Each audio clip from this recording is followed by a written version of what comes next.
Boa tarde a todos. É um prazer, em nome da Sociedade Brasileira de Lógica e do Grupo de Interesse em Lógica da Sociedade Brasileira de Computação, dar início a mais um seminário Lógicos em Quarentena. Hoje teremos a apresentação do professor Abílio Rodrigues Filho. Primeiramente, já muito obrigado, Abílio, por aceitar o nosso convite, e fique à vontade. Tudo bom, gente? Bom, todo mundo fala português, ok? Então, posso apresentar a fala em português mesmo. Bom, de início queria agradecer o convite, né, a sugestão do Petrúcio e do Bruno, né, que eu submetesse um trabalho para ser apresentado aqui. Queria agradecer também, porque o que eu vou apresentar aqui é uma resposta a algumas críticas que foram feitas a uma série de papers que eu publiquei recentemente com o Walter Carnielli, não sei se o Walter está aí, uma série de papers que eu publiquei recentemente com o Walter, que a gente apresenta o que a gente chamou de uma abordagem epistêmica da paraconsistência e sistemas formais que correspondem a essa abordagem epistêmica, que a gente chamou de lógicas da evidência e verdade. Então, algumas críticas foram feitas, né, pelo Eduardo Barrio, pelo Jonas, que eu já vi que está aí, pelo Schmuckio, Damian, lá de Buenos Aires, e pelo Prist também. Então, a gente tem que agradecer também a essas críticas que foram feitas, e essas críticas tornaram o paper, que eu espero que saia oportunamente, e essa fala possível. Bom, então, sobre a estrutura da fala, primeiro eu vou apresentar, para situar, né, a conversa, vou apresentar os pontos essenciais da chamada abordagem epistêmica e das lógicas da evidência e verdade, vou apresentar os pontos essenciais, e depois eu vou passar para as críticas. E tem uma sessão especialmente dedicada ao dialeteísmo, a como Prist apresenta a tese dialeteísta, né, que ele, como é bem sabido, que ele defende. E isso é importante não apenas para responder ao Prist, porque ele fez alguns comentários bastante incisivos quanto ao modo como o dialeteísmo estava sendo entendido por nós, mas também porque o Jonas, ele menciona, né, a mesma crítica, né, que a gente fala, que a gente rejeita o dialeteísmo, mas a gente não apresenta argumentos contra o dialeteísmo, e o Eduardo Barrio, implicitamente também, como eu posso entender, o Eduardo Barrio implicitamente também deixa isso claro no paper dele. Tá? Bom, então eu vou começar explicando, né, conceitos básicos disso que a gente chama de abordagem epistêmica. A gente propôs a abordagem epistêmica em outros artigos também, mas esses são os artigos essenciais. É um artigo de 2017. Esse artigo de 2017, ele entrou na publicação da Síntese com a data de 2019, porque ele foi publicado online em 2017, depois incluído num volume de 2019. Então, ele está no volume da Síntese de 2019, mas a gente continua se referindo a ele, claro, como 2017. E o outro de 2019, um que foi apresentado recentemente. Esses dois primeiros são de autoria minha e do Walter. Esse que foi publicado em 2020 é em colaboração com a Juliana Bueno Solar também. Nesses 3 artigos, a gente apresenta essa abordagem epistêmica, semântica, a parte técnica tal, e também apresenta a parte conceitual, né? A parte filosófica ou conceitual. Tem muita diferença, né, entre a abordagem, chamar de abordagem filosófica e abordagem conceitual. Bom, então, a ideia central é como entender as contradições que aparecem, como entender as contradições que aparecem em diversos contextos, né, o que a gente chama de Argumentative Contexts of Reasoning, né? Contextos argumentativos, e a ideia é falar de contradições em contextos argumentativos da vida real, né? Como é que a gente lida com contradições em contextos reais. E a ideia é que as contradições não explosivas, né? O que significa contradições não explosivas? Que a gente não tira qualquer conclusão, claro, a partir delas, que elas devem ser interpretadas como evidência conflitante não conclusiva, né? Então, você tem evidência para A e evidência para não A simultaneamente. Quer dizer, você não precisa dizer que A e não A são verdadeiras, né? Você aceita, admite nesse contexto argumentativo as proposições A e não A e explica como evidência conclusiva e não conflitante. Bom, a noção de evidência, ela foi explicada informalmente nesses textos. Ela foi explicada informalmente em 2017 como razões para acreditar ou aceitar A. Essas razões, a ideia é que essas razões são objetivas, né? Quer dizer, não se trata de uma medida de crença, né?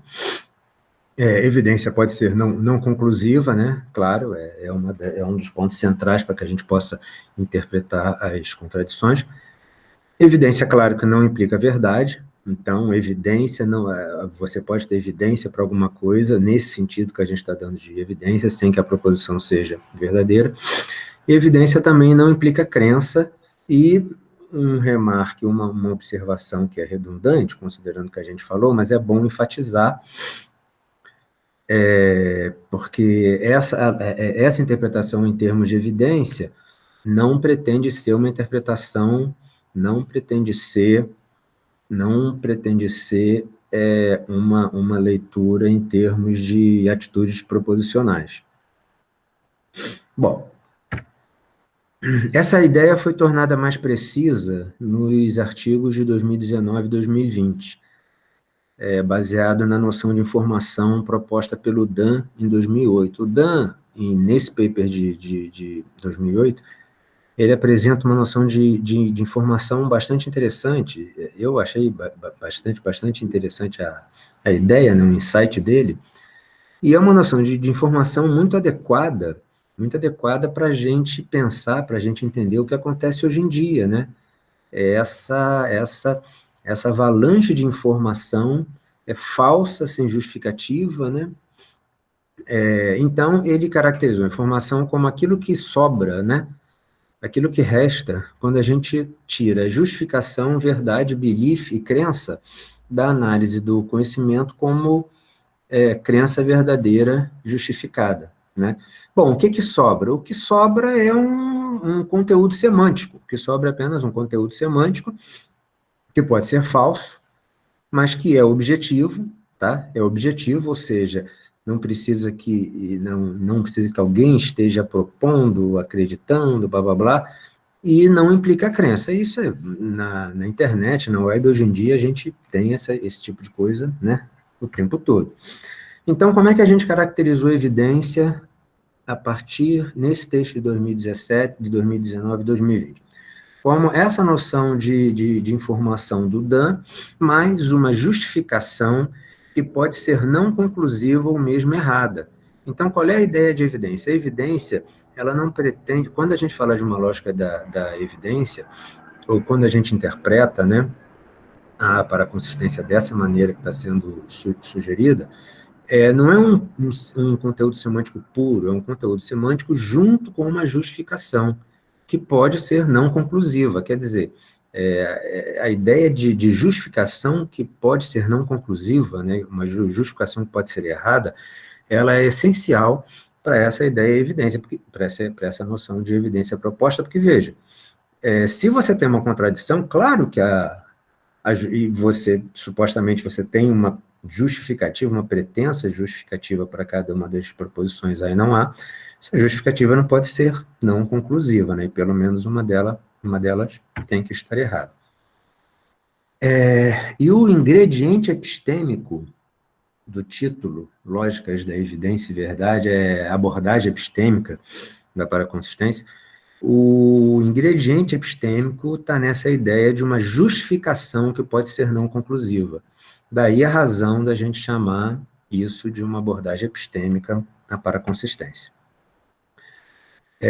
Bom, e nesses artigos também a gente sempre defendeu uma visão segundo a qual todas as contradições que ocorrem, né, nos contextos argumentativos mais diversos, elas são produzidas pelo pensamento, pela linguagem, e nós sempre afirmamos que nós rejeitamos o dialeteísmo.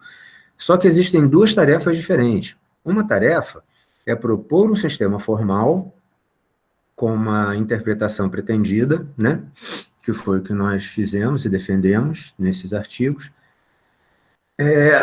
Uma outra tarefa é argumentar contra o dialeteísmo como uma tese filosófica. Isso é bem claro, eu não vou ler as citações todas, né, porque gastaria muito tempo, mas isso é bem claro nessas duas passagens do texto de 2017. Que a ideia é apresentar o sistema formal para consistente, e vindo para essa nota de rodapé aqui, essa é importante, não é o nosso objetivo aqui discutir a legitimidade, nem argumentar contra o dialeteísmo. Bom, o que é uma lógica? O que é uma lógica da evidência e verdade, né? Porque eu estou falando aqui de evidência e tal, mas as lógicas que nós propusemos são lógicas que a gente chama de lógicas da evidência e verdade. LET, né? Logic of Evidence and Truth, e a primeira lógica que nós propusemos foi LET J. Esse J significa que ela é uma extensão da lógica intuicionista positiva. Na verdade, nem foi a primeira lógica que nós propusemos, não. A gente já tinha proposto com finalidade didática, né, porque facilitava o aspecto técnico, a gente já tinha proposto uma lógica chamada LET K, né, e o K é porque seria uma extensão da lógica clássica, positiva. Bom, essa lógica, LET J, que é a lógica que eu vou me concentrar aqui, ela é membro de uma família de lógicas que estendem as lógicas do first degree entailment. São aquela lógica de 4 valores que ela veio a ser conhecida, muito mais conhecida como a lógica de 4 valores do Bell na Pidan, naqueles textos que eles publicaram nos anos 70. E o propósito dessas lógicas da evidência e verdade é expressar o comportamento dedutivo de evidência positiva e negativa, que pode ser conclusiva ou não conclusiva. Então, veja, o ponto de partida é que você pode ter evidência positiva e negativa. Evidência positiva e negativa são independentes, claro, né? Porque justamente você pode ter as duas simultaneamente, né? Então, você pode ter evidência positiva de um lado, evidência negativa do outro. Você pode ter ausência de evidência também, você pode ter evidência alguma acerca de uma proposição. Daí, essas lógicas são paracompletas também, não são apenas paraconsistentes. Só que, eventualmente, a evidência pode ser conclusiva. Bom, só que quando a evidência é conclusiva, isso é uma constatação, né? A gente raciocina, quando a gente está lidando com evidência que considera-se conclusiva, a gente raciocina com a lógica clássica, a lógica subjacente é a clássica. Então, a gente considerou que evidência conclusiva é sujeita às leis da lógica clássica, e por essa razão, essas lógicas são chamadas lógicas da evidência e verdade. Bom, eu não vou entrar em muitos detalhes aqui, porque senão ia gastar muito tempo, mas é justamente o ponto desse operadorzinho aqui, dessa bolinha branca, que ela é interpretada como um operador de classicalidade. Ela recupera a lógica clássica para quê? Para as proposições para as quais considera-se que existe evidência conclusiva. Evidência, um detalhe que é importante enfatizar, esse operador ele indica que tem evidência conclusiva, mas essa evidência conclusiva pode ser para verdade ou para falsidade, tá? Ele não é exatamente um operador modal, ele bola A não implica A, implica ou A ou não A. Então, essas lógicas da evidência e verdade, elas tratam de dois contextos simultaneamente.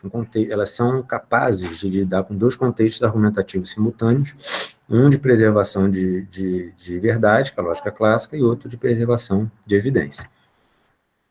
Daí o nome, lógicas da evidência e verdade. Bom, a lógica LET-J é a lógica N4 do Nelson, tá?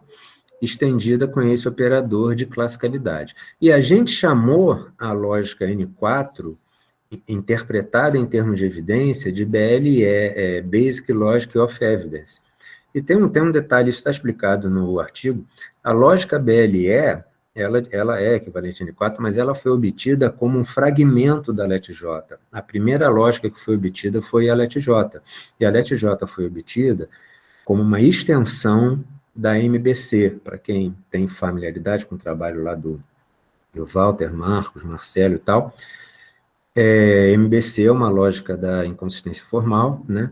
Então, a LET-J é uma extensão de MBC, aliás, não é exatamente uma extensão, ela corta um axioma, mas beleza, é muito próxima de MBC, e o fragmento sem a bolinha branca que a gente chamou LBE, e esse fragmento sem a bolinha branca, ele é equivalente a N4.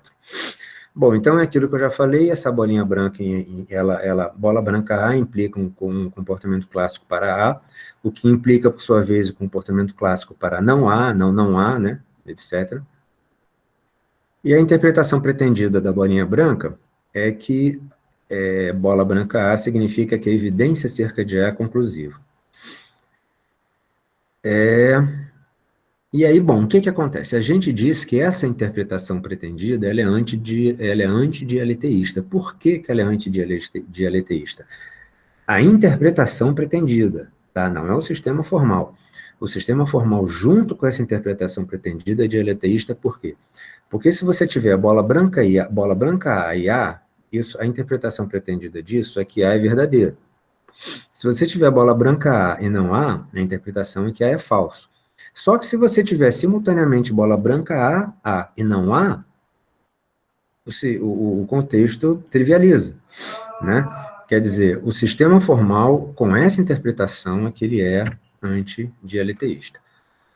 Bom, sobre interpretações de sistemas formais, né? Isso é um ponto, por que eu estou passando por esse ponto? Para deixar claro o que significa a nossa proposta de interpretar o sistema formal, porque isso é importante para responder críticas que foram feitas. A gente entende a interpretação de um sistema formal como o significado intuitivo atribuído às expressões desse sistema formal, que pode ser motivado ou justificado por conceitos filosóficos. E exemplos de interpretações de sistemas formais são essas aqui. Por exemplo, a gente diz que a S5, a interpretação usual, né, da S5, expressa a noção leibniziana de necessidade, a lógica de 4 valores do Bell-Napidan, o comportamento dedutivo da informação, a lógica do paradoxo pode ser interpretada dialeteisticamente, a lógica intuicionista em termos de provas construtivas, e a LET-J, no mesmo sentido que a gente fala que essas outras lógicas podem ser interpretadas dessas maneiras, a LET-J pode ser interpretada em termos de evidência e verdade. Não há alguma coisa que necessariamente force um determinado sistema formal a ser interpretado de uma determinada maneira. Eu vou voltar a esse ponto. Mas, por outro lado, muitas vezes, um sistema formal ele vai excluir alguma interpretação em particular. Por exemplo, a lógica clássica claramente exclui a interpretação em termos de provas construtivas, né, por causa do caráter realista do terceiro excluído, e a lógica intuicionista positiva, ela exclui a interpretação em termos de verdade. Por quê? Porque essa fórmula aqui, que nesse contexto ela é equivalente à lei de Peirce, só que essa fórmula é mais intuitivamente, né, é mais fácil entender intuitivamente do que a lei de Peirce. Essa fórmula não vale, só que do ponto de vista dos critérios das condições de verdade clássicas, claro que essa fórmula deveria valer. Bom, e o que é a interpretação canônica de um sistema formal? A gente entende a interpretação canônica de um sistema formal como a interpretação estándar, ou a melhor interpretação, ou a interpretação que é sugerida, né, induzida por algum sistema formal. Mas a gente não pensa, não afirmou que um sistema formal tem uma única interpretação, ou mesmo uma interpretação canônica. E nós dissemos isso claramente no paper de 2017, tá? A gente fala, inclusive, que o sistema LET-J pode ser interpretado de maneira dialeteísta, e a gente observa que a lógica intuicionista positiva ela pode ser interpretada tanto expressando construtividade, né, como expressando evidência. Quer dizer, a gente dá um exemplo de um mesmo sistema formal que pode ser interpretado de duas maneiras diferentes. Bom, ok. Então, isso que eu apresentei até agora é um esclarecimento, né, sobre o que, para deixar essa apresentação autocontida também, sobre o que as lógicas da evidência e verdade, o que a interpretação em termos de... a interpretação que a gente chamou de epistêmica, né, abordagem epistêmica, o que significa. E agora eu vou partir para as críticas, eu vou responder as críticas que foram feitas, começando pelo Eduardo Barrio. Eu não sei se o Eduardo Barrio está aí. Bom, o Eduardo, ele enfatizou muito que não há uma interpretação canônica para um sistema formal e que a lógica LET-J pode ser interpretada sem a noção de evidência. Na verdade, a gente concorda, tá? A gente concorda, e provavelmente, como eu falei, né, a gente menciona que a lógica LET-J pode receber outro tipo de interpretação e tal, mas é que a gente possivelmente foi muito enfático, né, foi muito incisivo, dizendo que contradições devem ser interpretadas como conflicting evidence e tal, mas o fato é que a gente concorda completamente com isso, que não há uma interpretação canônica e que essas lógicas podem ser interpretadas de uma maneira diferente. Uma outra crítica do Eduardo é bem mais sensível, né? Bem mais, como eu vou dizer, vai a um ponto importante, um ponto sensível, que é o seguinte, que verdade e evidência conclusiva são conceitos diferentes, e, sem dúvida, né, de verdade e evidência conclusiva são conceitos diferentes, claro, mas que a lógica LET-J colapsa, trata de uma mesma maneira esses dois conceitos, justamente porque a ideia é justamente que quando a evidência é conclusiva, a lógica subjacente é clássica. Bom, a gente concorda que essas duas noções são diferentes, de fato, não tem a menor dúvida, mas qual é o ponto? O ponto da interpretação pretendida de LET-J, em termos de evidência e verdade, é que a gente raciocina classicamente acerca de evidência conclusiva. Tá? Então, é uma decisão que tem até um ingrediente pragmático. Bom, é um fato que a gente raciocina classicamente, que a lógica subjacente aos contextos argumentativos em que a evidência é considerada conclusiva é clássica, então, para formalizar isso, a lógica clássica, é natural que se use a lógica clássica, e a lógica clássica, bom, agora eu vou usar o conceito de interpretação canônica, né, mas é que no caso da lógica clássica, eu acho que isso é bastante forte. É bem razoável falar que a interpretação canônica da lógica clássica em termos de preservação da verdade, né, a lógica clássica é muito adequada para expressar a ideia de preservação da verdade, daí o nome lógicas da evidência e verdade, mas concordo que esse ponto do Eduardo é bastante importante. Bom, agora algumas objeções do Jonas, tá? Algumas objeções do Jonas. Tem mais coisa no artigo dele, é um manuscrito.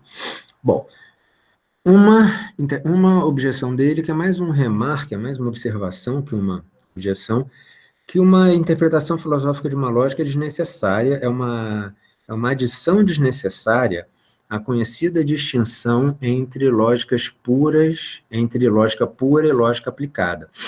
O que é uma lógica pura? É uma relação de consequência definida matematicamente, que pode ser sintaticamente ou semanticamente, e lógica aplicada, estou resumindo, né, é possível falar mais de lógica pura e lógica aplicada, mas lógica aplicada é uma lógica que é utilizada para modelar algum contexto de raciocínio específico, né?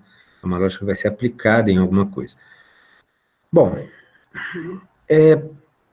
a gente, na verdade, a gente não usa muito frequentemente esse termo philosophical interpretation de uma lógica. Mas esse termo faz sentido. Por quê? Por interpretação filosófica de uma lógica, a gente entende o significado intuitivo que é atribuído às expressões dessa lógica quando motivado ou justificado, os significados, né, intuitivos, quando motivados ou justificados por uma tese filosófica. Como, por exemplo, eu acabei de mostrar ali em cima, né, o modo como se interpreta S5, o modo como se interpreta a lógica intuicionista, tem uma tese filosófica por trás. Então, e além disso, pode acontecer de uma lógica aplicada ser proposta sem uma discussão filosófica acerca dessa interpretação pretendida. Isso acontece, né? Isso é uma coisa que é perfeitamente possível. Portanto, a ideia de interpretar uma lógica, a ideia de você fornecer uma interpretação filosófica, ela não é completamente desnecessária. E, sim, é um fato, eu concordo plenamente com o que o Jonas fala. Essa interpretação filosófica ela é muito colada com a ideia de aplicação, né? Porque você se você está dando aquela interpretação, você justifica conceitualmente aquela interpretação, aquilo diz respeito a alguma aplicação. Mas o ponto é que não me parece ser, de fato, desnecessária a ideia de uma interpretação filosófica. Outra crítica, uma crítica também bastante importante, que eu acho, que ambas as lógicas, a lógica BLE, a lógica da evidência e a extensão LETJ, elas são propostas como lógicas aplicadas para raciocinar com evidência. Mas não é claro se raciocinar em contexto, raciocinar com evidência, de fato, requer uma lógica paraconsistente. Bom, isso é um ponto também que objeções parecidas já foram feitas outras vezes, e isso é similar também à objeção que o Damian vai fazer, que eu vou falar em seguida. Mas a ideia não era fornecer uma lógica para expressar uma noção de evidência previamente estabelecida por discussões epistemológicas, né? É o seguinte, vamos pegar uma noção de evidência discutida pela epistemologia e vamos formalizar isso. Não. Inclusive porque não existe um consenso acerca do que evidência é. O debate na literatura sobre epistemologia acerca de evidência é uma confusão. E a razão é muito simples. O que constitui evidência depende não apenas da área de estudo em questão, mas também do assunto que está sendo tratado. E a mesma área de estudo pode acabar adotando noções de evidência diferentes, dependendo daquilo que está sendo tratado. Quer dizer, não há, se a gente pegar literatura em epistemologia, não há uma unidade nos tratamentos de evidência. E o Wittgenstein, ele vai ser citado na bibliografia aqui, ele tem um texto que o título é exatamente esse, né? Por que se devia deixar para lá essas discussões? Se não me engano, agora não lembro exatamente o título, mas por que o pessoal das ciências não está nem aí para o que os filósofos dizem acerca de evidência? Porque realmente não dá para você definir uma noção de evidência com determinadas restrições epistêmicas e critérios epistêmicos que supor que ela vai poder ser aplicada em todos os setores, né? Bom, mas o que acontece? A gente propõe um conceito de evidência, que foi aquele que foi explicado em cima, né? Foi explicado já. Esse conceito de evidência é adequado para expressar alguma coisa, né? Que é encontrada em muitas situações, que é um conteúdo semântico junto com uma justificativa que pode ser não conclusiva ou mesmo errada. E a internet está cheia desse tipo de coisa, né? A internet, hoje em dia, o que a gente mais encontra é esse tipo de coisa que o conceito de evidência, conforme definido por nós, se aplica. Bom, outra objeção do Jonas é que a gente fala que o dialeteísmo é errado, mas a gente não argumenta, né? Verdade, tá corretíssimo. O Priest faz a mesma crítica, né? E eu considero que essa mesma crítica está implícita na análise do Eduardo Barrio, né? Bom, de fato, a gente afirma em 2017, 2019, em outros lugares também, que o dialeteísmo é errado. Mas o objetivo desses artigos, como eu já apresentei a citação em cima, não era argumentar contra o dialeteísmo, mas sim apresentar a interpretação em termos de evidência. Na última parte dessa fala de hoje, eu respondendo às críticas do Priest, eu vou apresentar um argumento, né, um ataque ao dialeteísmo,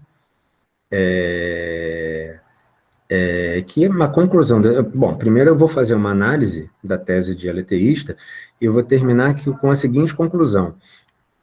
O dialeteísmo ou é uma afirmação errada, forte, mas errada, acerca de contradições ontológicas, ou então ela é uma afirmação muito fraca e antiga, algo que já se sabe há muito tempo, acerca de contradições produzidas pelo pensamento e linguagem, né? Quer dizer, respondendo essa crítica de que a gente fala que o dialetismo é errado, mas não fala por quê, hoje eu vou apresentar, vou sugerir, né, propor na resposta para isso.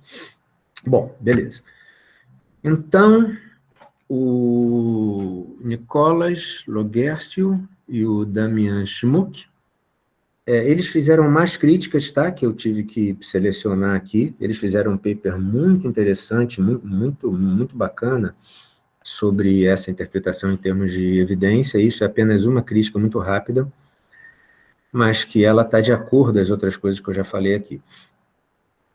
Que ele fala o seguinte, nós entendemos, né, estou lendo o Schmuck e o Logerstio, nós entendemos que quando Carnielli e Rodrigues afirmam que a aceitação de contradições deve ser compreendida em termos de evidência conflitante, eles estão pensando numa noção de evidência, de aceitação epistemicamente racional ou epistemicamente justificada, né? Epistemically rational or epistemically justifying acceptance. Bom, o que acontece? Isso, de fato, a gente poderia ter sido mais claro, tá? Eu acho que essa crítica é completamente procedente, tá? Mas o que a gente queria dizer, quando a gente usou a palavra accepted, é que essas contradições, que não implicam trivialidade, a gente raciocina na presença delas e a gente raciocina, inclusive, com elas. Então, acceptance of contradictions, né, aceitação de contradições, significa que aí não há, podem estar num conjunto de premissas, podem estar em um banco de dados, ou simplesmente aí não há são admitidas em um contexto de raciocínio. A gente não queria dizer com isso qualquer tipo de aceitação racional de já e não há. E vejam, novamente, o exemplo da web, de um livro.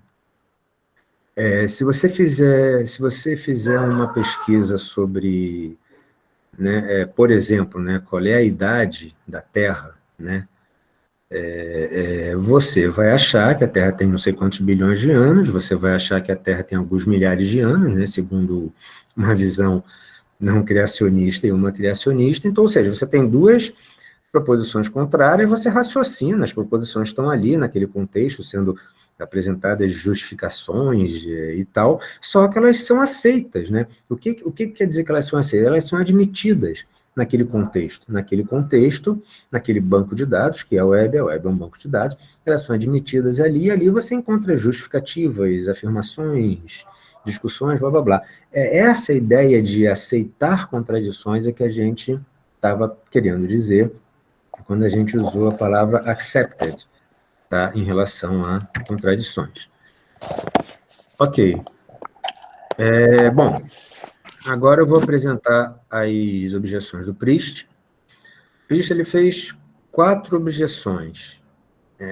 A segunda e a terceira... A segunda e a terceira são mais ou menos... A segunda, a terceira e a quarta são interrelacionadas, né? Bom, primeiro ele criticou a interpretação em termos de evidência, depois ele afirmou que ele não adota, né? Ele não sustenta, não é a visão dele que existem contradições na realidade.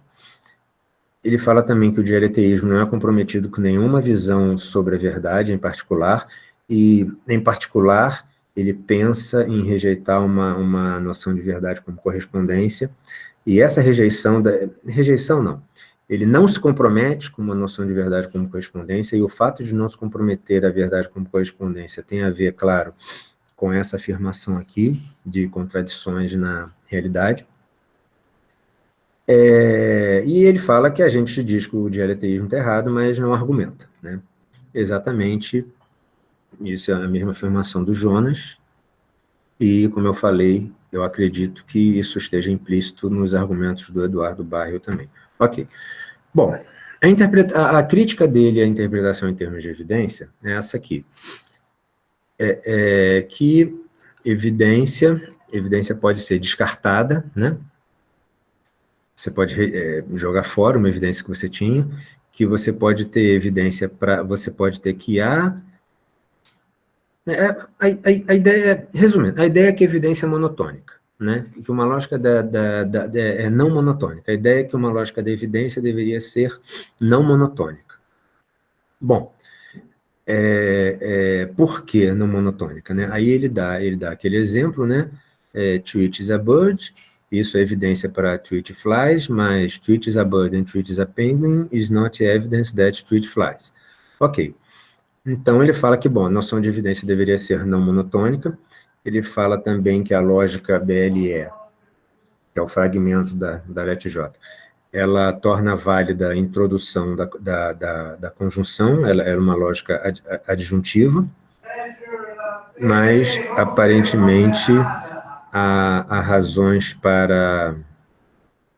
As situações que a gente pode ter evidência para A e para não A, o que não significa evidência para conjunção, eu acho esse argumento equivocado, mas, como exemplo disso, ele diz que a lógica seria vulnerável ao paradoxo do prefácio. Bom, então tá, são essas 3 críticas. A lógica deveria ser não monotônica, a lógica deveria ser não adjuntiva, e a lógica é vulnerável ao paradoxo do prefácio.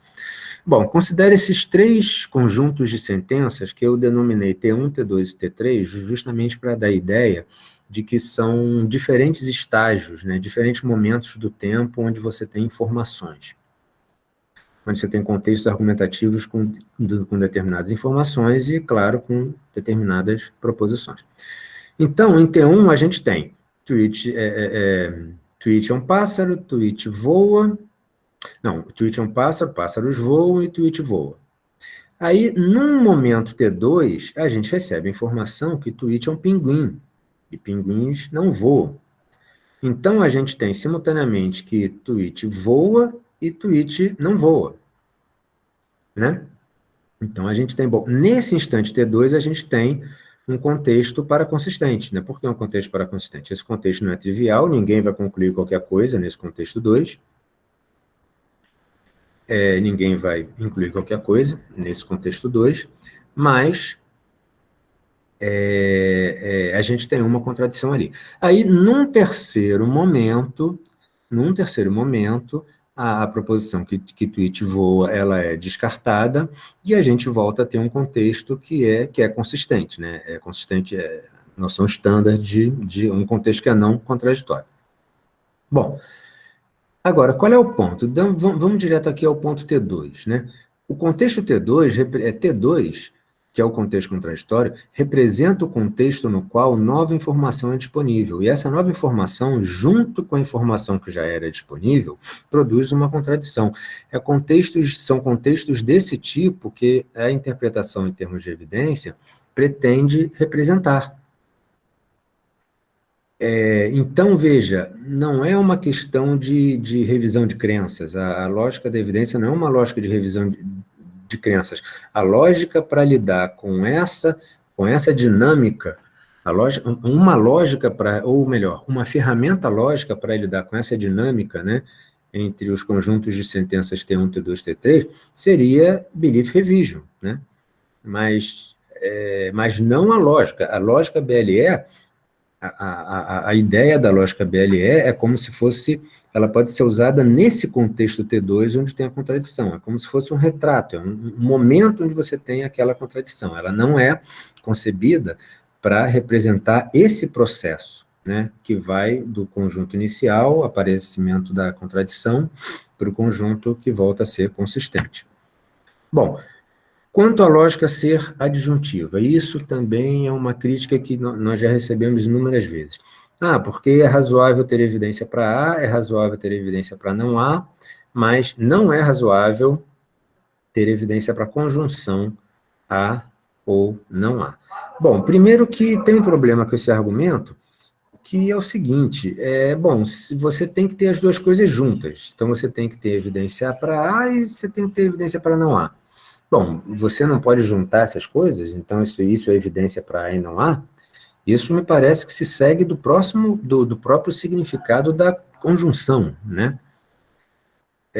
Tudo bem, aí não, uma conjunção da metalinguagem, não, eu não acho convincente esse argumento, não, mas uma conjunção da linguagem objeto, outra da metalinguagem. Intuitivamente, se você tem evidência para um e para o outro, você tem evidência para os dois. Bom, mas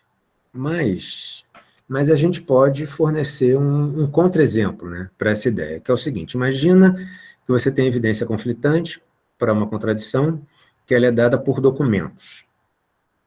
Então, você tem um documento que é evidência para A, um documento que é evidência para não A. Se você bota esses documentos numa pasta, essa pasta contém evidência para conjunção. Quer dizer, isso parece bastante claro. E vejam, o mesmo problema surge com a lógica do Belknap-Dunn em termos de 4 valores. Porque como é que aquela lógica de 4 valores responde como é que ela responde? Ela é uma lógica de um computador que está lidando com um banco de dados que pode haver contradições, blá, blá, blá. Então, suponha que no banco de dados tem informação A e não A. Isso significa que o A, na lógica de 4 valores, recebe o valor semântico ambos, both. Agora, se você pergunta para o computador qual é o valor de A conjunção não A, a resposta é both. Ela é verdadeira e ela é falsa, né? Quer dizer, ou seja, eu acho que esse argumento que a lógica não deveria ser adjuntiva, eu de fato acho esse argumento bastante fraco. E considerando que ela não é adjuntiva, ela não é vulnerável ao paradoxo do prefácio. Eu vou tentar ir rápido nesse slide aqui, porque se ela fosse vulnerável, ela seria vulnerável ao paradoxo do prefácio se A e não A fosse interpretado como alfa acredita em A e alfa acredita em não A. Aí sim ela seria vulnerável ao paradoxo do prefácio, mas foi bastante claro, bastante claro, enfatizando que a noção de evidência não implica crença. Ok. Bom, agora sobre o dialeteísmo do Priest, né, que é aquela terceira parte, que é aquela crítica que não é apenas do Priest, né, mas também do Jonas e do Eduardo, que a gente diz que o dialeteísmo está errado, mas não fala por quê. Bom, o Priest ele diz o seguinte: não é claro que uma afirmação substantiva, philosophical substantial claim, dizendo que existem contradições na realidade, faz sentido.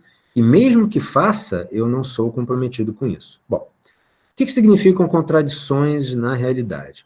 Isso significa que existe alguma coisa na realidade que torna verdadeira uma contradição verdadeira. Veja, claro que isso é um abuso da linguagem, porque contradição, a rigor, a gente pode dizer que uma proposição é uma contradição, né? Ou que um conjunto de sentenças é contraditório. Sim, claro que isso é um abuso da linguagem.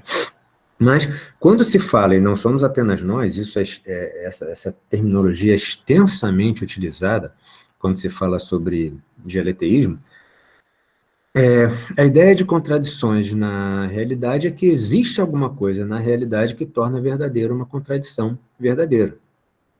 E tem um trecho do Priest, esse trecho está na Stanford.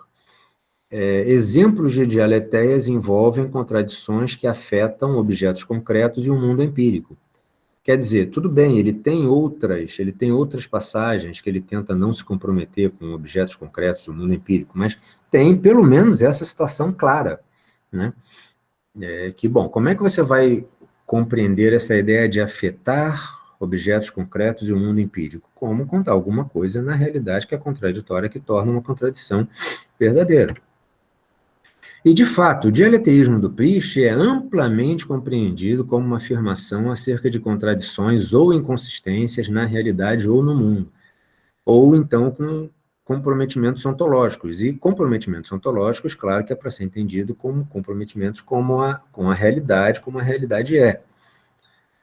E essas expressões, contradictions in the world, contradictions in reality, inconsistency in reality, essas expressões aparecem em um sem número de trabalhos que mencionam Priest. Só para citar alguns, o Battens, o Dan, num paper recente, o da Costa, o Décio Krause, o Otávio Bueno, o Edwin Mares também, a Joke Merreus, num livro sobre inconsistências nas ciências, o Vansen.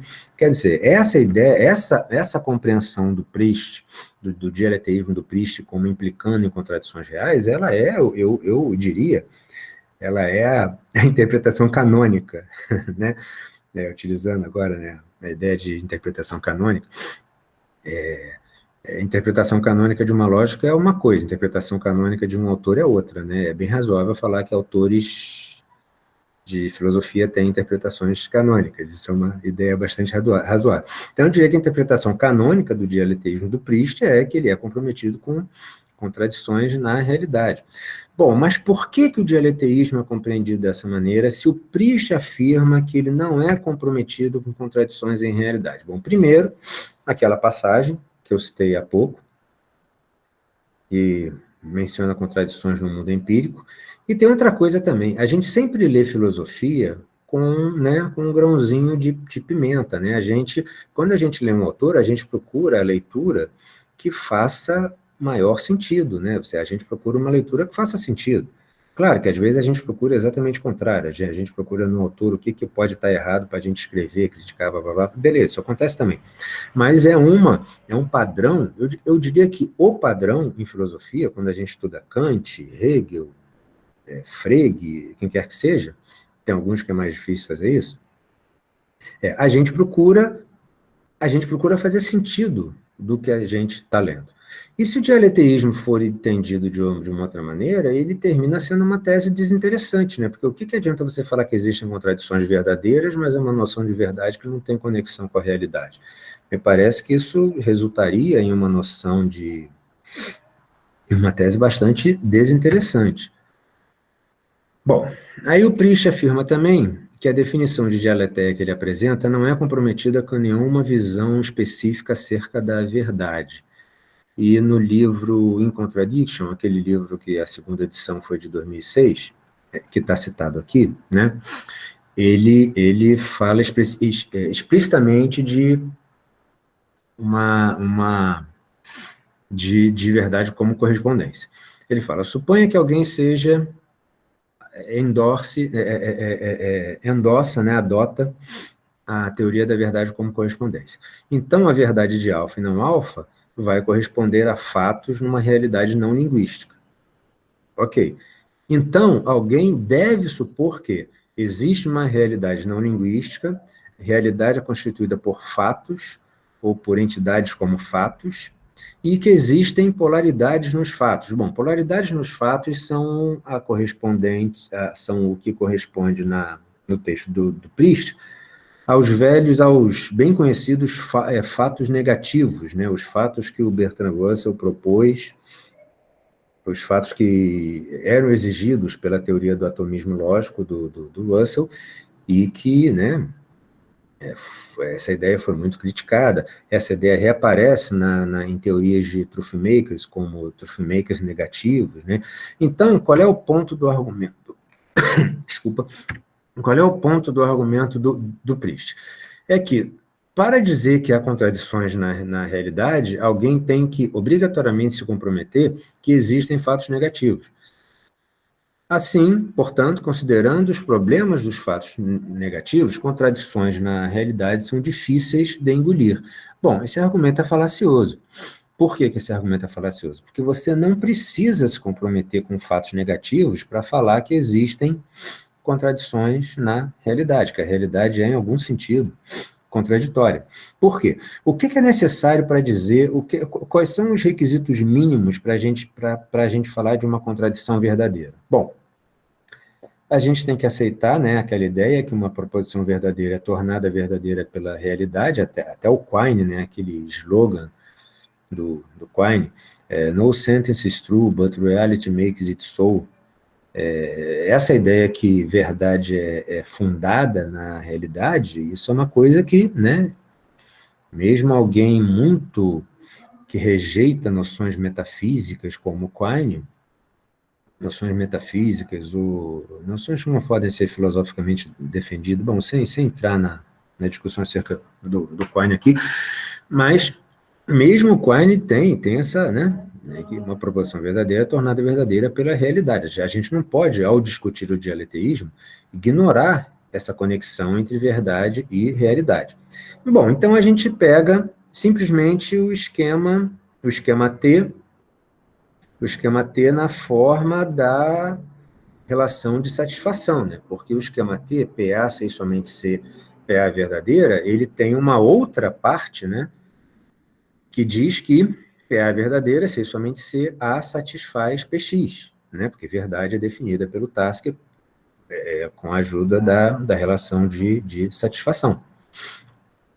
Então, se a gente tiver PA verdadeira, sem somente ser A, satisfaz PX, não PA verdadeira, sem somente ser A, satisfaz não PX, a gente só está falando de objetos. A gente não está falando de fatos, a gente não está falando de propriedades, muito embora em muitas situações a gente tenha critérios de identidade muito satisfatórios para propriedades, né?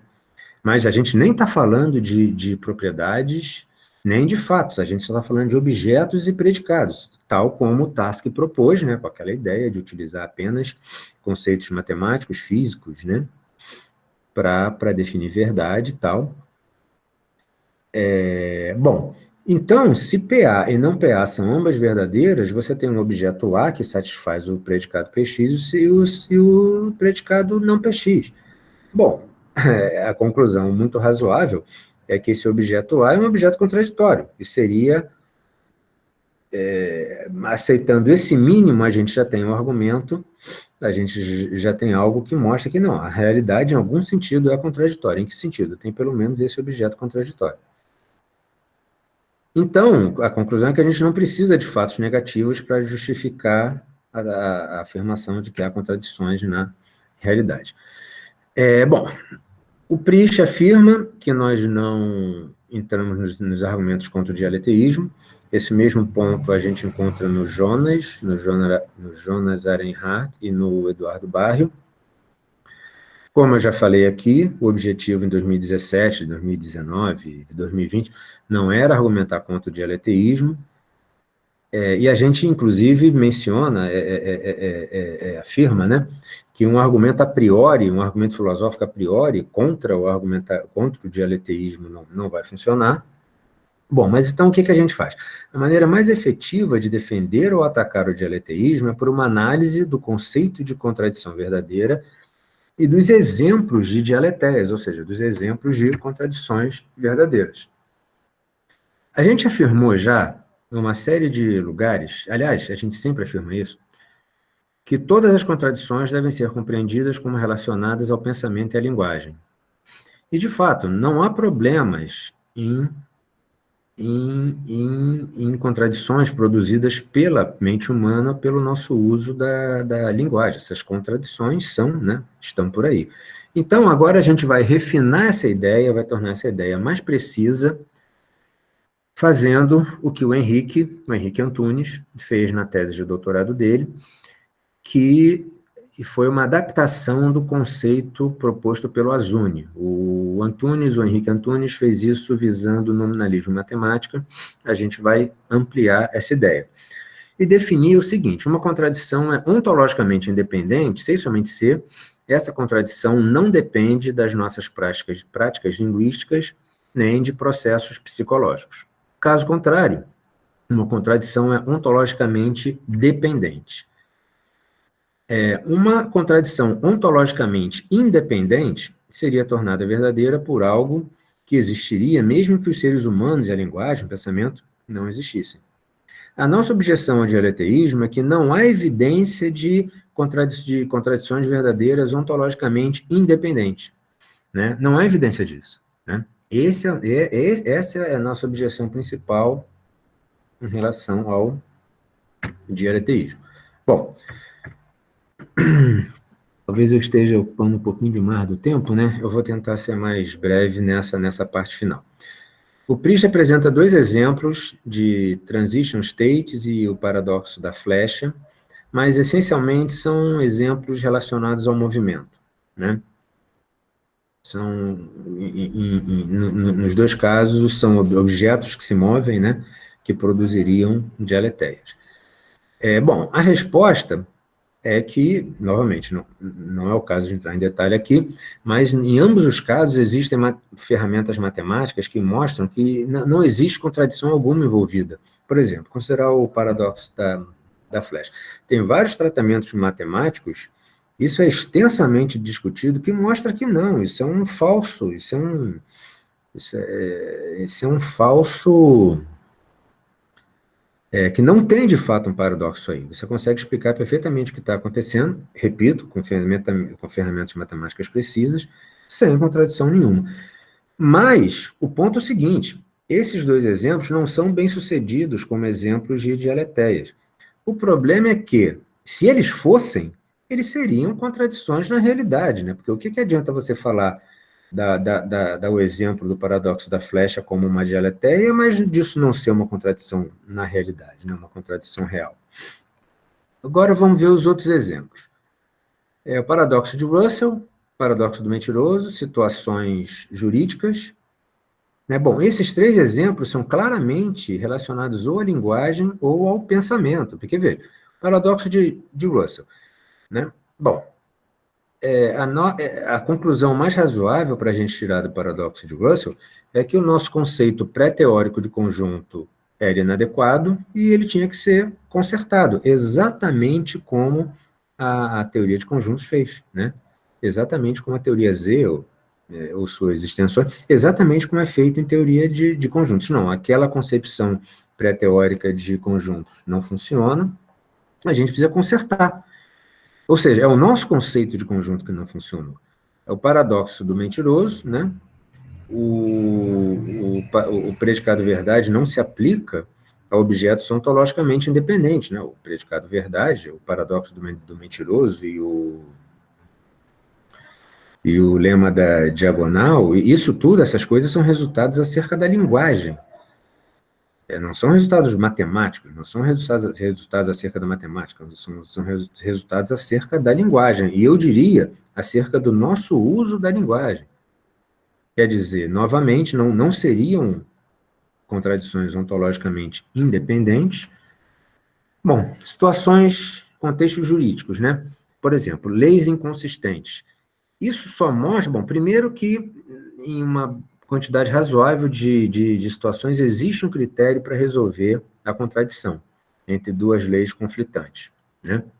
Ou então você tem tribunais, você tem instâncias para resolver a contradição, ou seja, isso já é previsto. Mas ainda que a gente aceite as contradições na legislação, a única coisa que isso mostra, ao meu ver, é que o discurso normativo pode ser contraditório, mas, novamente, a gente já sabe há séculos, não é novidade nenhuma que o discurso normativo pode ser contraditório. A gente não precisa dessa tese chamada dialeteísmo para isso. Em um paper muito recente, um paper de 2019, mas que, na verdade, foi publicado agora, no início, em 2020, mas com a data, é uma coletânea, a data é 2019, o Piche dá um exemplo explícito de uma do que ele chama de uma dialeteia psicológica, né? A psychological dialeteia. Que o exemplo é o seguinte, é quando um agente está simultaneamente atraído e não atraído por alguma coisa, né? E o exemplo que ele dá é um acidente de trânsito, né? Então ele fala, uma situação onde algo é tão revoltante que a gente não consegue tirar os olhos disso, né? Que alguém, né, não consegue parar de olhar. Por exemplo, um acidente de trânsito terrível, né? Essa situação, né, que né, que acontece. Tem lá o acidente, né, as pessoas param para olhar, apesar daquilo ser repulsante, aquilo ser muito, muito, muito, muito ruim. Bom, isso claramente é uma dialeteia ontologicamente dependente, né? Uma dialeteia que é relativa a um estado mental. Se for uma dialeteia, é uma dialeteia relativa a um estado mental. Bom, tem um trecho que eu achei importante citar também, que nesse mesmo texto de 2019, explicando essa dialeteia psicológica, ele fala o seguinte, nesse ponto alguém poderia apresentar uma outra objeção. Se o estado mental do agente é contraditório, então isso significa que sua base fisiológica deve ser contraditória também. Então a física deve ser inconsistente, mas certamente isso não pode ser o caso. Bom, vejam que esse argumento ele parece assumir que a física não é inconsistente, né? Que a física tem que ser consistente. Aí ele responde justamente evitando essa possível objeção, dizendo o seguinte, que a atração ao objeto O pode estar presente, né, em alguma estrutura neurológica SA, e a repulsão pode estar presente, né, em alguma outra estrutura, em outro estado neurológico que ele chamou de SR. E pode ser que, normalmente, esses dois estados inibam um ao outro, mas em algumas circunstâncias isso não acontece. Bom, mas se esses dois estados mentais, eles são relativos a estruturas neurológicas diferentes, separadas, inclusive, supostamente, fisicamente separadas, isso não é exatamente uma dialeteia, isso não é exatamente uma contradição verdadeira. É como aquela interpretação a interpretação canônica, né, das contradições no Heráclito. As contradições no Heráclito não significam que você tem um objeto que tem ao mesmo tempo duas propriedades, mas significam forças contrárias ou propriedades que se manifestam em momentos diferentes. Mas a ideia de forças contrárias é muito boa aqui, o que, aliás, explica, eu diria, 99% das contradições hegelianas, né? As supostas contradições hegelianas, 99% delas, talvez 100% delas, é que a obra do Hegel é tão grande, né, que não dá para encontrar todas, né, é difícil encontrar todas, podem ser explicadas por essa ideia de forças contrárias. Isso não é exatamente uma contradição, né? Não é exatamente um objeto que que, ao mesmo tempo, no que diz respeito ao mesmo aspecto, tem duas propriedades contraditórias. Bom, beleza. Então, a conclusão, cheguei ao final aqui.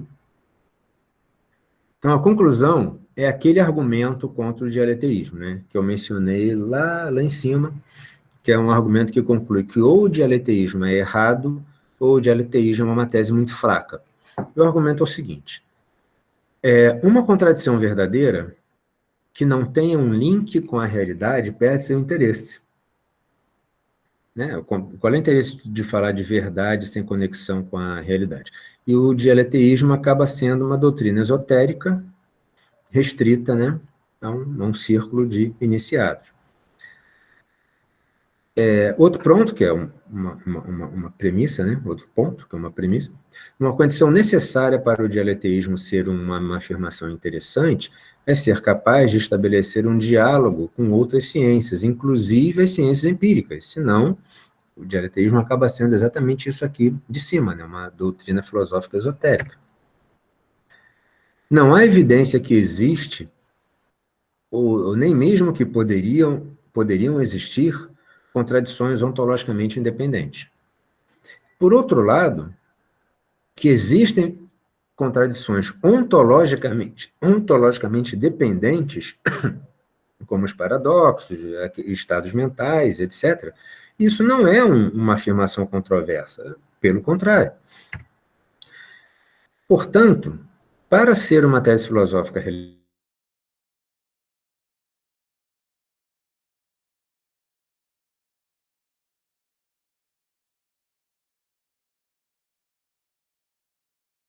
contradições ontologicamente independentes e enfatizar nas contradições produzidas pela linguagem e pelo pensamento. São as contradições que chamei aqui de ontologicamente dependentes. Isso produziria uma discussão bem mais frutífera, né? Mas, por outro lado, essa última alternativa, que eu acho que é a alternativa que resta, ela torna o dialeteísmo uma tese um tanto quanto fraca, né? E uma boa parte da controvérsia acerca do dialeteísmo, da controvérsia recente, ou desde que o dialeteísmo foi afirmado como uma tese filosófica, lá pelos anos 80, aí em final dos anos 80, como uma tese filosófica significante, essa controvérsia ia simplesmente desaparecer, né? Se fossem enfatizadas as contradições, as contradições produzidas pelo pensamento, pela linguagem, e se quiser chamar essas contradições produzidas pelo pensamento, pela linguagem de dialeteias, tudo bem, que se chame, mas não é mais uma tese controversa. Ok, gente, então chegamos ao final. Muito obrigado. Muito obrigado pela presença aqui online, pela paciência e tal. Acabou que eu falei um pouquinho mais do que eu tinha pretendido. E eu citei muitas referências, né? Porque tinha que citar os textos todos e tal. Então, tem 4 páginas de referências aqui, estão vendo? Tem 4 páginas de referências aqui que eu acho que o mais interessante, esses slides podem ser disponibilizados, né? Eu acho que o mais interessante, quem tiver interesse nas referências, pegar os slides, né? Na verdade, pode fazer print da tela, tá? Eu estou passando elas devagar aqui para isso. Porque, realmente, como eu precisei citar muita coisa, ficou com um número de referências que não é usual para esse tipo de apresentação. Tá ok, gente? Muito obrigado, Abílio. Obrigado. Bom, Como é que está aqui a tela agora, hein? Agora eu tenho que encontrar a tela. Ah, está aqui. A gente abre agora o espaço para interações, perguntas e afins, lembrando que essa transmissão está sendo gravada e vai ficar disponível depois no YouTube da Sociedade Brasileira de Lógica. Vou pedir apenas que as pessoas se manifestem pelo chat para a gente poder fazer uma fila para perguntas, tá? Se alguém não quiser falar, pode digitar no chat, que eu leio, ou se não quiser fazer uma pergunta de forma anônima, pode enviar por e-mail para contato@sbl.org.br e eu repasso a pergunta anonimamente.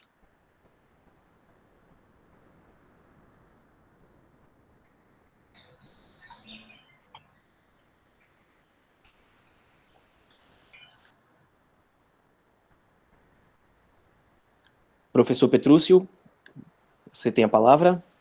Boa tarde, Abílio. Acho que não vamos falar muito. Obrigado pelo seminário. Eu tenho uma pergunta que é sobre essa questão da interpretação da lógica. Não seria mais adequado discutir essa noção utilizando o sistema de inferência que a lógica possui? Vou te dar um exemplo para tentar explicar o que eu estou pensando. Quando a gente explica a lógica S5, a gente pode começar explicando, dizendo que a relação de acessibilidade lá dos modelos de Kripke é a relação total. Todo mundo relaciona com todo mundo. Mas aí depois você prova um resultado técnico dizendo que para aquele conjunto de axiomas que você pegou, que você tomou como completos, que você provou que são completos para a lógica, bastaria que você tomasse uma relação de equivalência qualquer, não precisaria ser a relação total. Você sabe que a semântica dessa lógica está, entre aspas, aí 40 mil aspas, capturada por esses axiomas. Esses axiomas garantem que se eu pegar qualquer relação de equivalência, funciona, e só vai funcionar se eu pegar uma relação de equivalência. Então, no certo sentido, quando você olhou para a axiomática, você capturou exatamente qual é a semântica, novamente entre 40 aspas, que a lógica possui. Será que o mesmo caminho não poderia ser tomado nessa sua linguagem, na sua lógica aí? Não sei, é só uma pergunta que me ocorreu na hora que você apresentou aquilo. Sim, bom, a nossa proposta, especificamente para essas lógicas, é que elas sejam compreendidas pelas inferências, pelas inferências permitidas. Inclusive, tem um paper que propõe isso, não foi mencionado aqui. A ideia é que, se você for explicar o significado dessas lógicas, ou seja, a interpretação pretendida, ou seja, a interpretação, como a interpretação pretendida seria expressada. A interpretação pretendida é expressada nas regras da parte não clássica, se a gente pensa em preservação de evidência, e isso possibilita uma semântica inferencial para a parte não clássica. A parte não clássica, as regras, a gente apresenta esses sistemas na forma de dedução natural. As regras, elas são harmônicas, elas permitem uma semântica inferencial. Mas aí tem o significado da parte clássica. Bom, eu sou bastante simpático à ideia de explicar os conectivos clássicos pelas condições de verdade. E a ideia de uma semântica inferencial para a lógica clássica, ela não funciona muito bem. Aquelas alternativas de dedução natural com conclusão múltipla, tal, eu acho que essas coisas se afastam da ideia inicial, né, que é representar como a gente de fato faz as inferências. Só que você pode perfeitamente olhar para as inferências clássicas globalmente, né, e explicar aquilo como regras que preservam verdade. Ou seja, a minha resposta é que eu concordo com isso, eu sou muito simpático a essa ideia de você apresentar a interpretação pretendida de uma lógica pelas inferências, que são permitidas, e ao explicar por meio das inferências que são permitidas, claro, você tem uma noção semântica de fundo, né? A ideia de preservar a verdade, de preservar a evidência, de preservar a prova construtiva. Eu até concordo que você tem uma noção semântica de fundo, mas você está explicando de fato, você está lançando mão de fato das inferências que são feitas. Você tem determinadas premissas e infere uma outra coisa. Quer dizer, eu concordo com você. Eu concordo, eu acho que isso é mais legal mesmo, para a gente explicar a interpretação pretendida dessas lógicas. Ok, obrigado. Mais alguma pergunta ou comentário?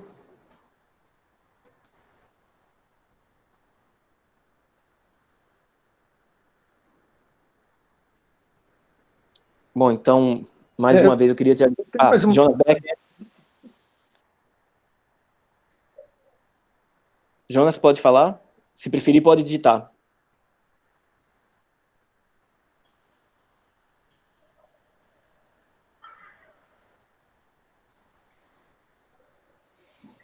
Oi, vocês estão me ouvindo?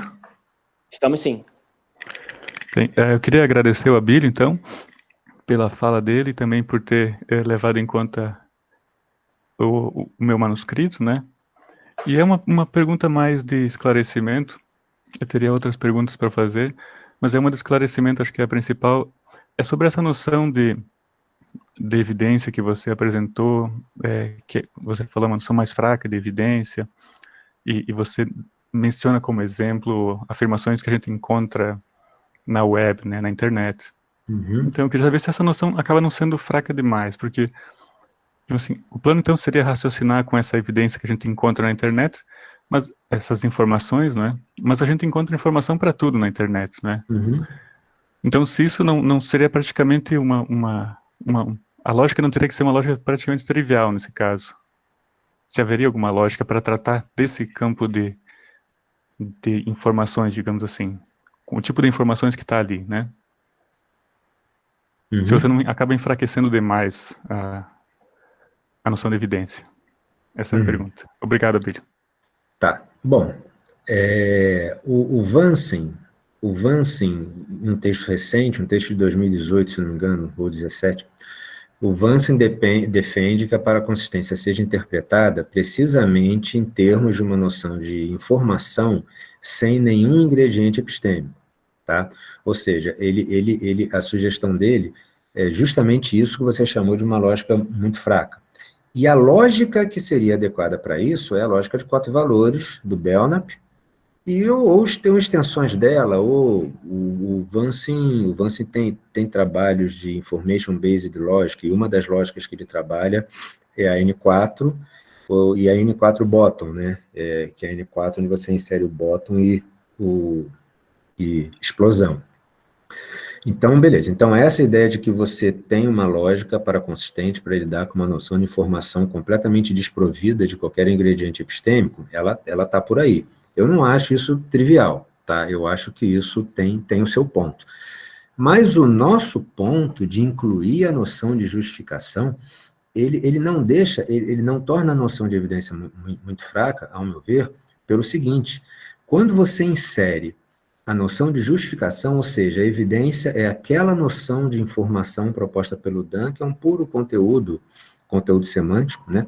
Aquela noção de informação proposta pelo Dan, onde você anexa uma justificação, que pode não ser conclusiva. Só que o que você faz com essa justificação que pode não ser conclusiva? Isso já foi parcialmente feito num paper que a gente publicou este ano,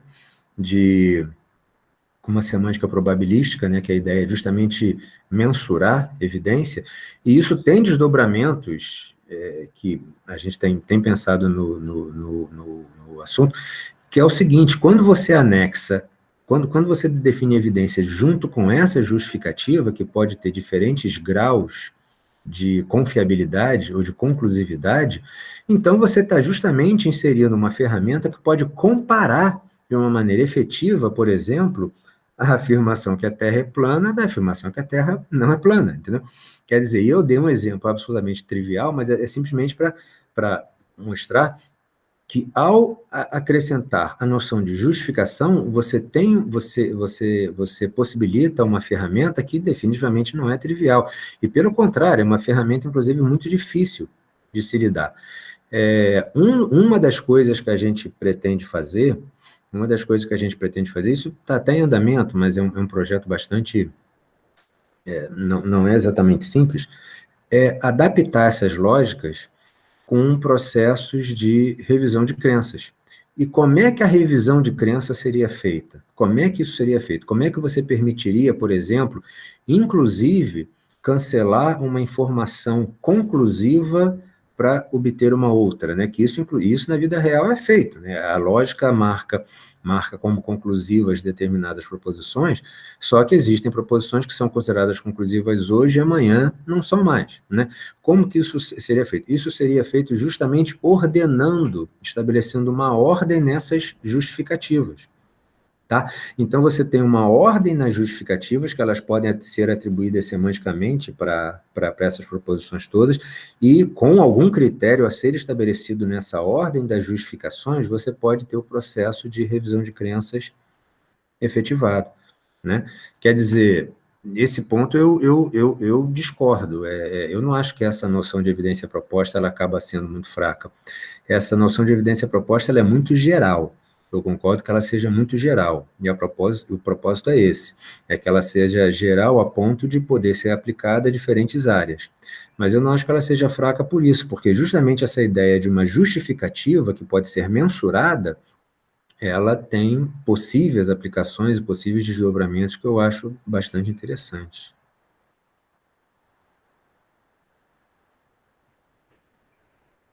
Mais algum comentário, Jonas?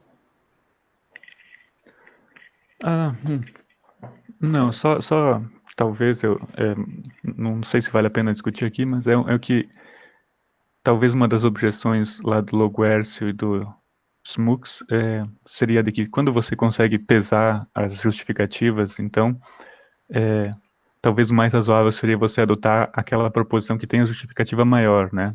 E não acabar aceitando as duas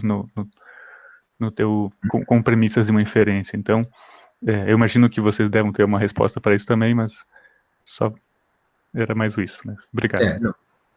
Essa resposta não é pronta, mas a ideia é que essa resposta seja possível justamente por essa atribuição de um valor, né, entre 0 e 1 às proposições. Eu não tenho essa resposta pronta, mas a ideia é que essa resposta seja possível utilizando essa ferramenta que eu te falei. Tem um comentário da Valéria. Você quer falar, Valéria? Eu vi aqui o comentário dela. Posso? Oi. Oi, tudo bom? Oi, Valéria, tudo bem?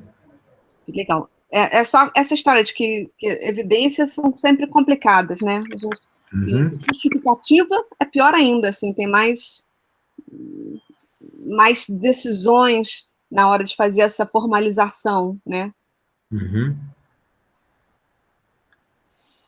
Sim, mas o que você mencionou do Artemov, tem esses trabalhos do Artemov com Fitting sobre justification lógicas, é uma coisa muito interessante. O Fitting ele fez um embedding dessa lógica BLE.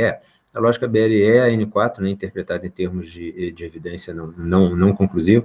Ele fez um embedding ele mostrou que a BLE pode ser mergulhada numa lógica modal chamada K(x)4. Ela não tem aquele axioma da factividade, quadrado A implica A, né? Então, o quadrado pode ser interpretado em termos de uma, ele chama de non-factive evidence, evidência não factual, né? Ou seja, evidência não conclusiva. Analogamente a como a S4, como a lógica intuicionista pode ser mergulhada em S4 e o quadrado interpretado como prova, né? Não prova construtiva, aquelas restrições que sabemos, tal, mas...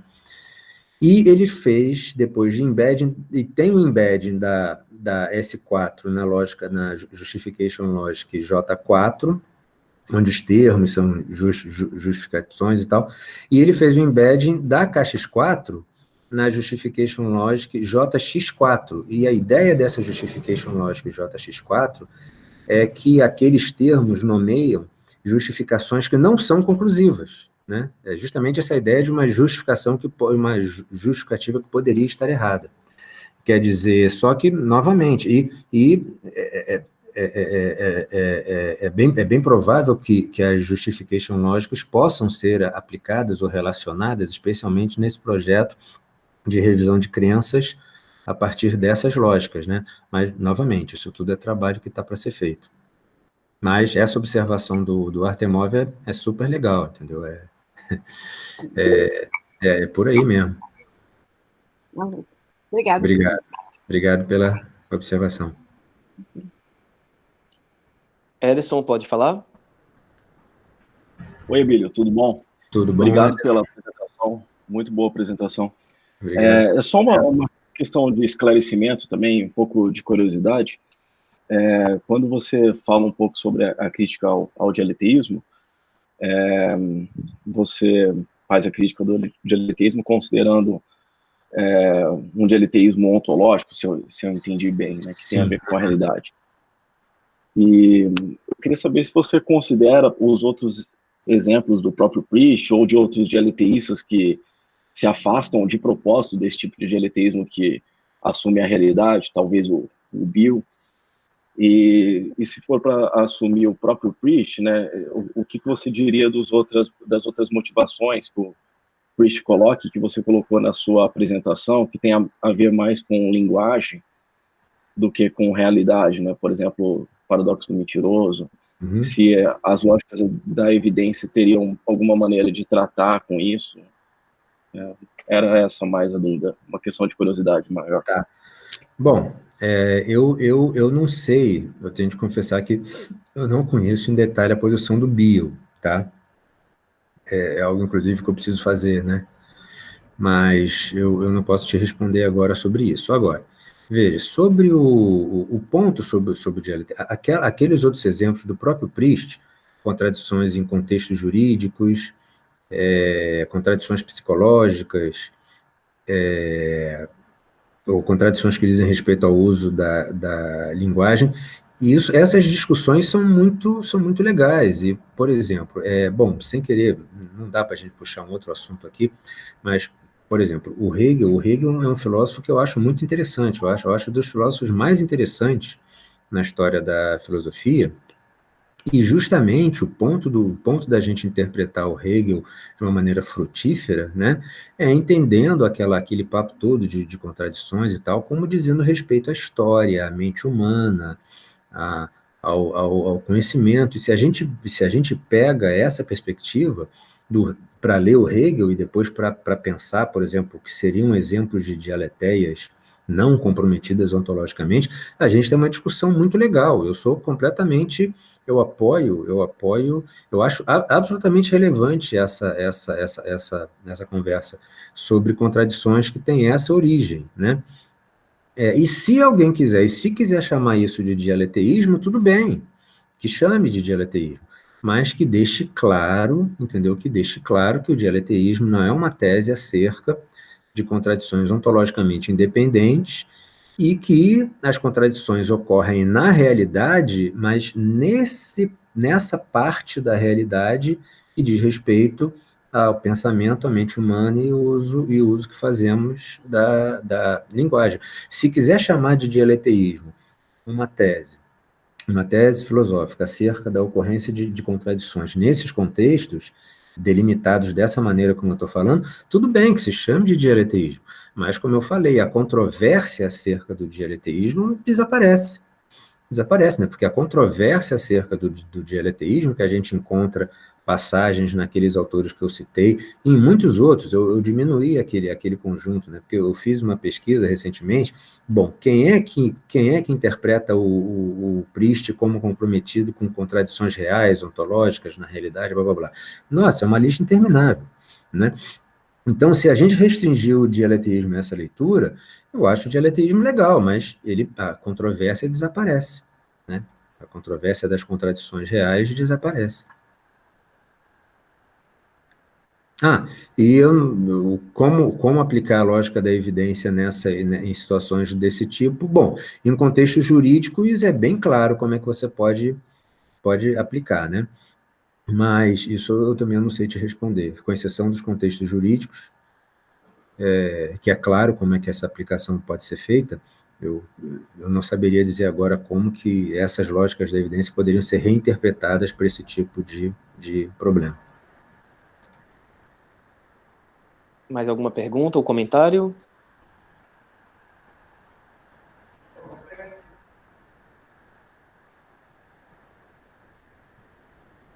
Bom, eu queria então te agradecer mais uma vez, Abílio, muito legal a apresentação. Lembrando a todos que na próxima semana a gente tem a apresentação do professor Desidério Mucho. Eu vou compartilhar aqui rapidamente a página dos seminários. Quem não olhou ainda pode ver o que está planejado já para as próximas semanas. E é isso. Então, fiquem em casa se puderem, e muito obrigado a todos. Obrigado, Abílio. Obrigado a todos pela presença online, pela paciência. Aquele abraço e se cuidem.